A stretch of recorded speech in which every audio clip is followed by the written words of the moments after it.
അപ്പോൾ ഞങ്ങൾ ലാവേ തന്നെ എണീറ്റിട്ട് ഞങ്ങൾ അമ്പലത്തേക്ക് ആദ്യം പോയി. അത് കഴിഞ്ഞിട്ട് ഞങ്ങൾ ഉച്ചക്കത്തെ ഫുഡൊക്കെ ഞങ്ങൾ റെഡി ആക്കിയിട്ടുണ്ടായിരുന്നു. അമ്പലത്തേക്ക് പോകുന്ന സമയത്ത് ഞങ്ങളൊന്നും കഴിഞ്ഞിട്ടുണ്ടായിരുന്നില്ല. എന്നിട്ട് അമ്പലത്തിൽ പോയപ്പോഴാണ് അവിടെ ഫുഡൊക്കെ കിട്ടിയത്. അപ്പോൾ അങ്ങോട്ട് വീട്ടിൽ ചെന്നിട്ട് അപ്പോൾ അവിടെ മീൻ കറിയും ഒക്കെ ഉണ്ടാക്കായിരുന്നു. അപ്പം മീനാണ് ഉണ്ടാക്കണേ.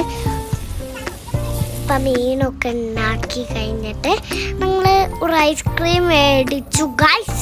അപ്പോൾ എനിക്ക് ഭയങ്കര ഇഷ്ടമാണ് ഐസ്ക്രീം. അപ്പോൾ ഐസ്ക്രീം മേടിച്ച് കഴിഞ്ഞിട്ട് ഞാൻ ഉറങ്ങിയാട്ടായിരുന്നു. അപ്പോൾ ചോറ് ഭയങ്കര